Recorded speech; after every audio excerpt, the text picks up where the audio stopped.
Good morning. Today on Spotlight, the aftermath impact of the first Harris-Trump presidential debate. Forget about the nation as a whole for a minute.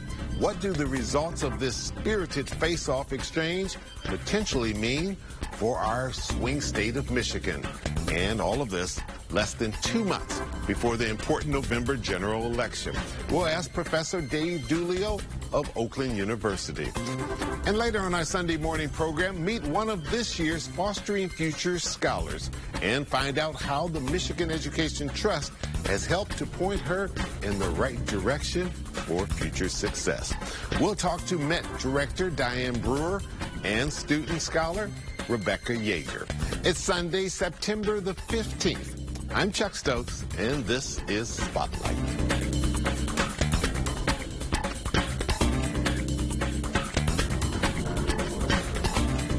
As the distinguished professor of political science at Oakland University and the director of Center for Civic Engagement, you know politics like the back of your hand.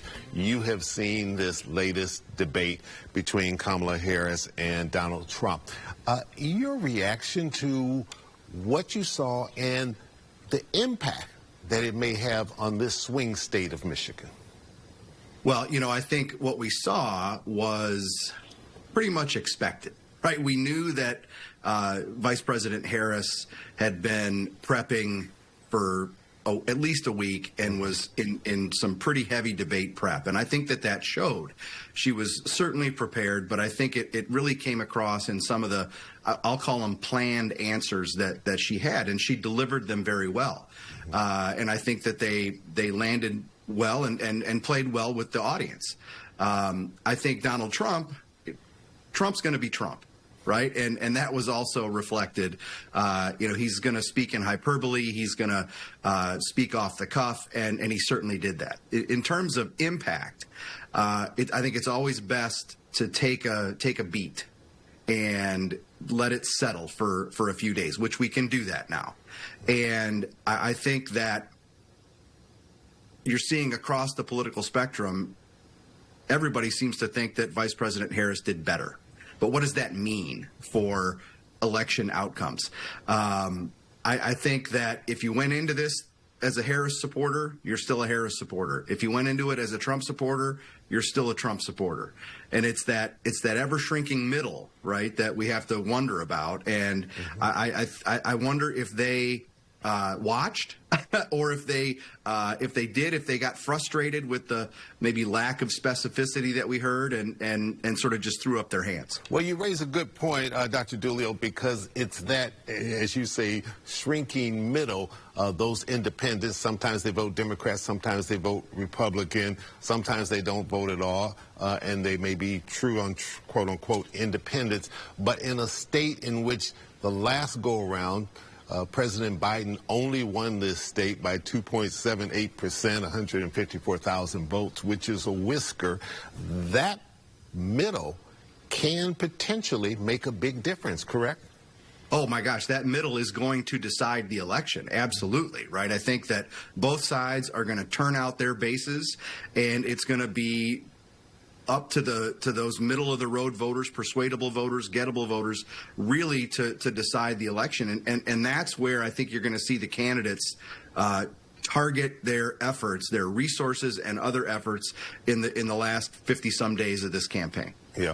And the good side about the fact that this race is still, in terms of polling, so close within the margin of error is that keeps both sides excited, and it helps the candidates say to their base, you can't sit this one out. No one's running away with this race. I need your vote. Oh, absolutely. And I think that's why we're seeing such a presence here from both campaigns, right? We see the candidates often. We see the surrogates often.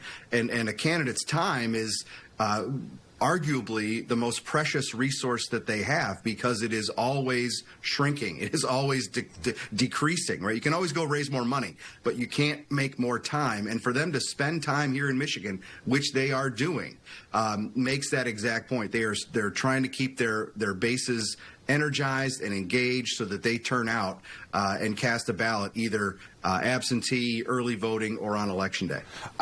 Quick question. What impact do you think this may have in terms of not the presidential race, which of course gets all the lion's share of attention, but the down ballot races, especially in a purple state?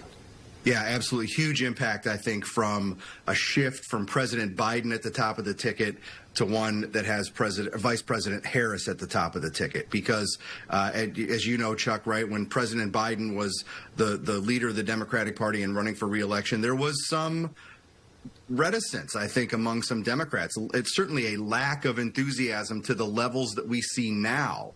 So I think Democrats down ballot are much happier with Vice President Harris at the top of the ticket because she has energized and coalesced that base that was maybe a little uncertain or at least not excited about going and voting for Joe Biden. I think that that those down ballot races from U.S. Senate all the way down to State House are really happy that she's been able to coalesce this base and get them fired up. All right. Professor DeLeo, we need to get to a quick little break. We'll come right back with more questions and explore whether or not you think there's going to be a second debate, or is there potentially a better way for these candidates to talk to the voters. We'll be right back. Stay with us.